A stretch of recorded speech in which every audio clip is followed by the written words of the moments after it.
So tritone is a pretty good way to add an overall color, and you throw that on there and combine it with some other things like curves and some other effects that I'm going to show you, and you can have some cool looking results. And when you show like a client a before and after picture like this, they're like, oh man, that's awesome. So use tritone a lot to your advantage. So let's check out what happens when we mess with highlights. So let me turn this back on, and I'll mess with the highlights. And I can make the highlights darker if I wanted to. Now they're all like grayed out and junky looking. So that's not really what we want. So I'm bringing this down. Check out the H here in the middle, and then these lights as I scrub around on the highlights. You can see they're dulling out, and now they're brighter. Or I can make them like a different kind of color if I really wanted to. So I'm going to keep them at this because I darken the scene by adding this darker kind of blue. So let's check into the shadows here, and the shadows will be like the stuff here in the background. These tires will be darker. It doesn't mean like the actual shadow that's being cast. It just means darker areas. And when you mess with that, it kind of messes with the whole entire thing in this shot. So messing with around with the shadows isn't going to help you too much in this shot, but in other shots it may. So keep that in mind. So that's tritone.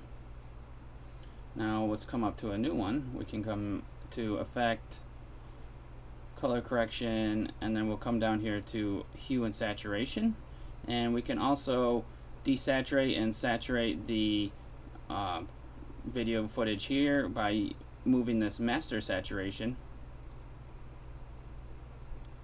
We can go all the way to black and white. So this is how you make black and white footage, just moving it all the way to the left of the saturation, and then we can like add a bunch more saturation if we wanted to. This is what happens when you add way too much. It looks like crap. But just if you're adding a little saturation, just don't go too crazy with it. We've got the lightness here,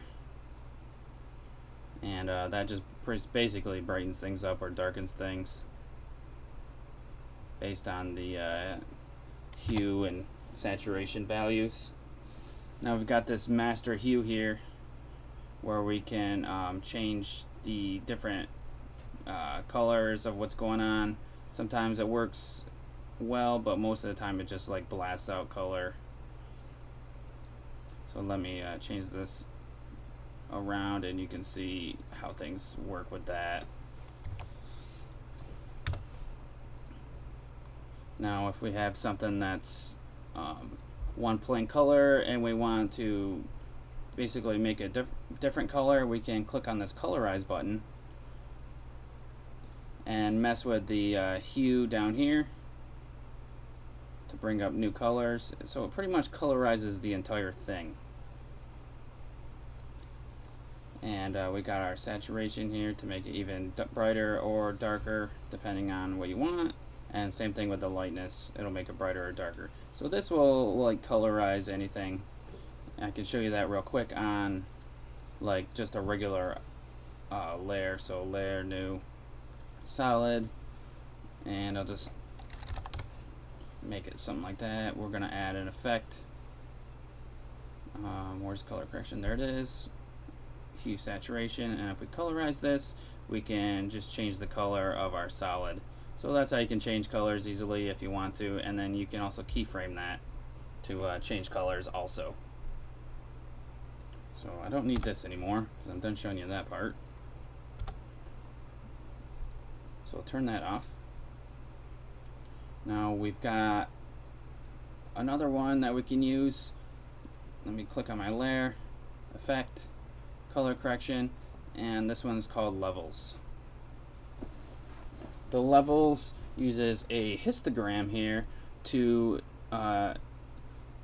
increase or decrease the black and white values on the actual footage here.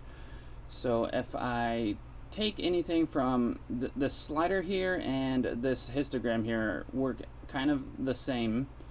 On the histogram here, you got your black here on the left, and if I move that in, it's going to make everything darker.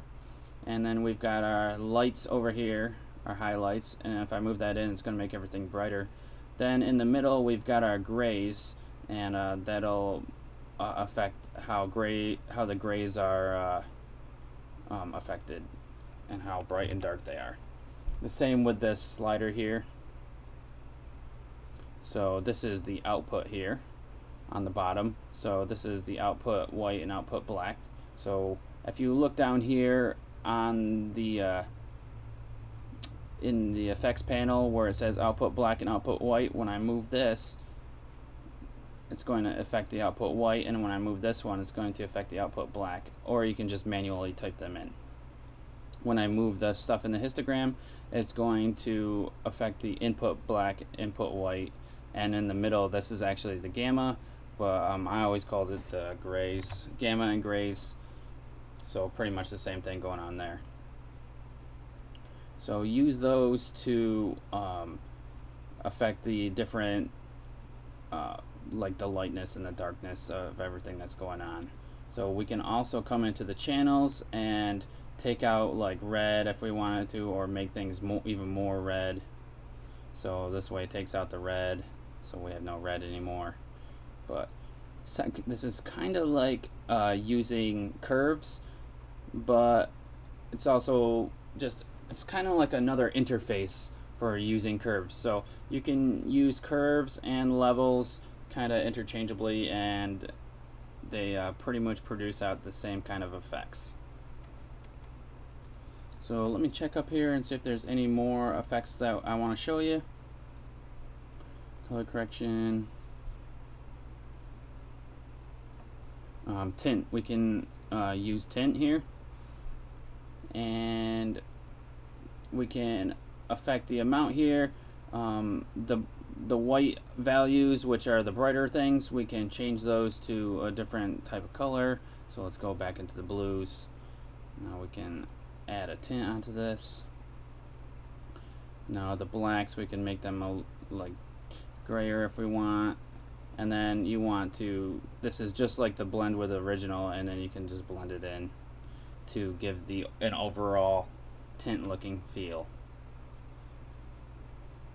So these are the main color correction tools that I like using, and I'll go over some of the other color correction tools. I don't know them as well, but pretty much these are your 5 tools that are the best for using color correction within After Effects CS6 at least. Now there's other third-party plugins that you can use, but I'm not going to go over them until maybe like way later on. I'm just going to try to teach you how to do everything in After Effects without plugins. So thanks for watching this one. We've gone over a few ways to use color correction, and pretty much that's it. So thanks for watching, and thumbs up and subscribe if you liked everything. So have a good one, everybody. See you later.